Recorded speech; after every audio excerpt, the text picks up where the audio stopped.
Ini ada pertanyaan. Assalamualaikum warahmatullahi wabarakatuh. Waalaikumsalam warahmatullahi wabarakatuh. Bagaimana kita menyikapi beberapa pandangan yang menganggap virus corona ini adalah rekayasa genetik yang sengaja digunakan sebagai senjata biologis? Sebagian ikhwan menjadi berdalam-dalam dalam alur pandangan tersebut, lalu melebar sampai perdebatan ada tidaknya satelit, bentuk bumi bulat atau datar, sampai pada menduga LAPAN atau Lembaga Penerbangan dan Antariksa Nasional milik pemerintah ikut berbohong dalam kebohongan besar elit global. Dalam keadaan yang dijadikan landasan adalah video-video YouTube, asumsi-asumsi pembuat video dan lain-lain yang menyibukkan seorang dari aktivitas kesehariannya. Jazakumullah khairan dari pertanyaan ini.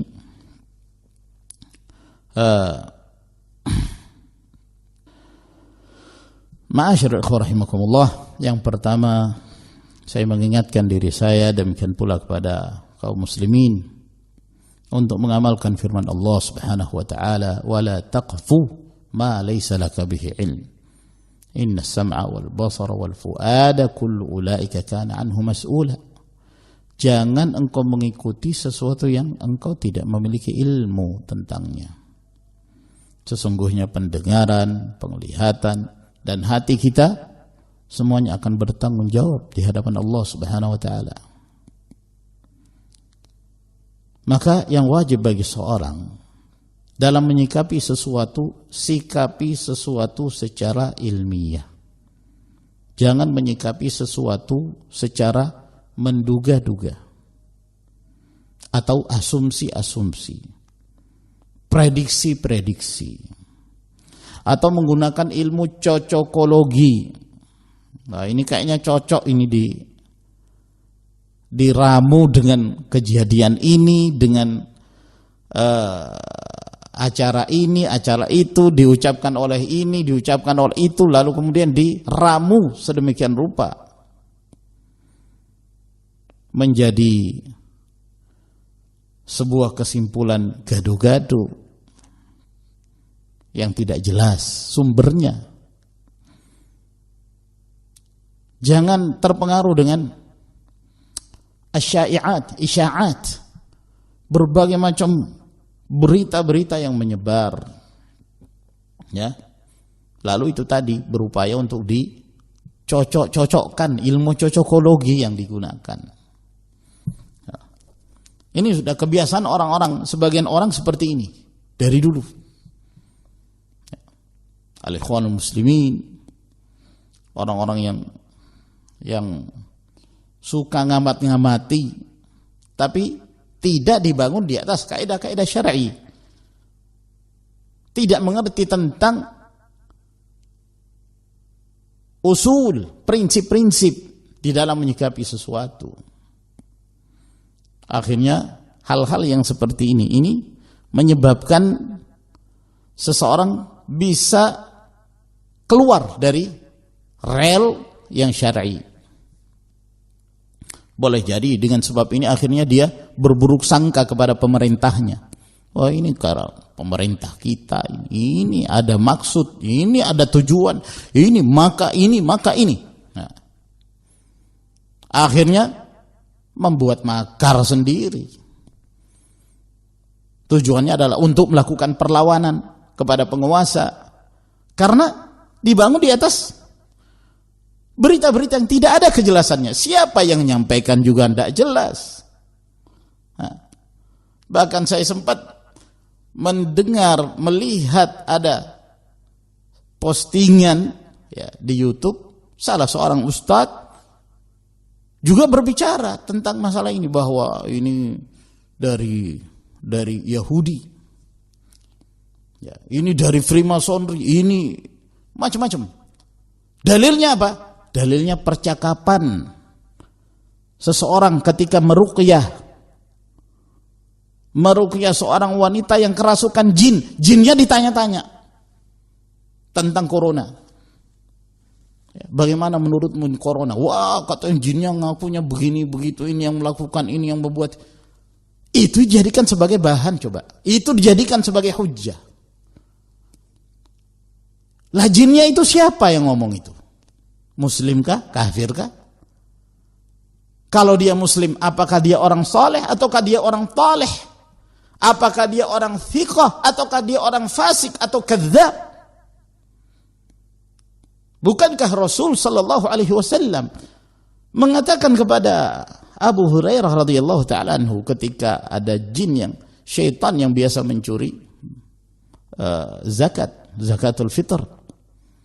Lalu kemudian diajarkan kepada Abu Hurairah ayatul kursi. Apa kata Nabi sallallahu alaihi wasallam pada Abu Hurairah? Sadaqaka wa huwa kadzub.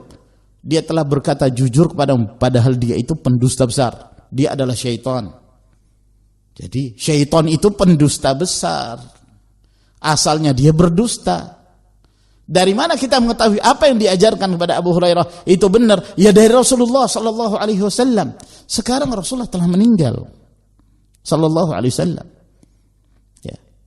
Dari mana kita mendapatkan penguat bahwa apa yang diucapkan oleh jin yang merasuk ke dalam tubuh manusia itu benar, jujur.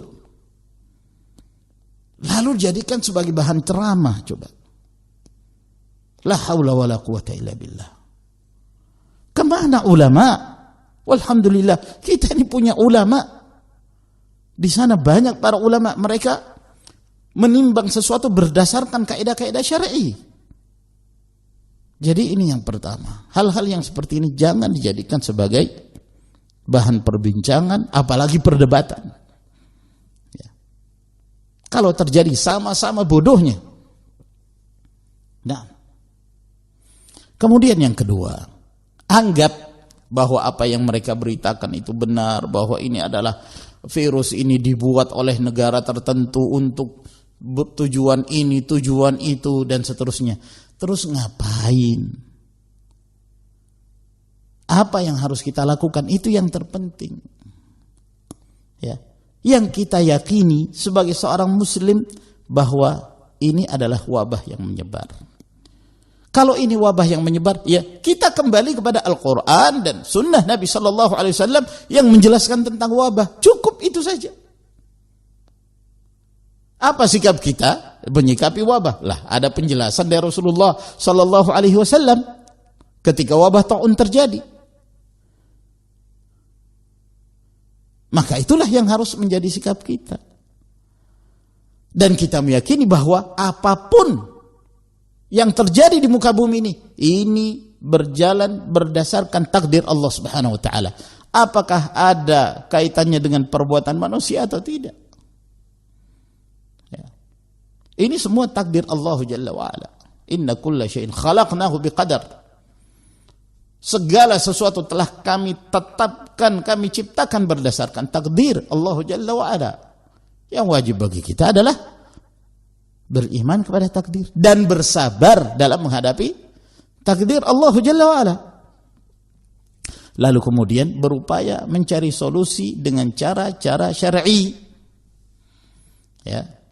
Apakah yang berkaitan dengan yang kita sebutkan tadi, isolasi, al-hajrus sihhi, ya, physical distancing, atau dengan cara-cara yang berkaitan dengan zikir, ya, menguatkan tauhid kita, bertaubat kepada Allah Jalla wa ala, memohon ampun kepada Allah Subhanahu wa taala, zikir pagi petang dan seterusnya. Ini yang harus dilakukan oleh kaum muslimin. Jangan sibuk membicarakan, wah ini yang lakukan Freemasonry, ini agen negara ini yang melakukan. Apa urusanmu? Apa urusanmu? Apa pentingnya kamu membahas tentang itu? Jadi ini ma'asyiral muslimin rahimakumullah yang wajib menjadi sikap kita. Ya. Lalu kemudian yang wajib pula bagi kita adalah meyakini bahwa manfaat dan madarat seluruhnya datang dari Allah Jalla wa ala. Kalau seandainya seluruh dunia menginginkan untuk memudaratkan diri kita, atau memudaratkan masyarakat kita, atau memudaratkan kaum muslimin, atau memudaratkan pemerintah kaum muslimin yang ada di negara-negara di berbagai negara. Mereka tidak akan mampu kecuali apabila telah ditetapkan dan ditakdirkan oleh Allah Subhanahu wa taala. Nah, bertawakal kepada Allah. Jadi seharusnya wabah yang terjadi ini kita jadikan sebagai pelajaran. Ambil ibrah, ambil pelajaran yang menambah keimanan kita, yang menyebabkan kita sadar, menyebabkan kita kembali kepada Allah Subhanahu wa taala dengan memperbanyak ibadah. Kesempatan tinggal di rumah, perbanyak ibadah. Ya. Jangan sibuk dengan berbagai macam berita-berita di media yang tidak ada kejelasannya. Tidak ada kejelasannya. Nah, wallahu taala alam. Jadi ini ma'asyiral muslimin rahimakumullah yang bisa menjadi jawaban saya berkaitan dengan pertanyaan ini, semoga beri manfaat kepada kita sekalian.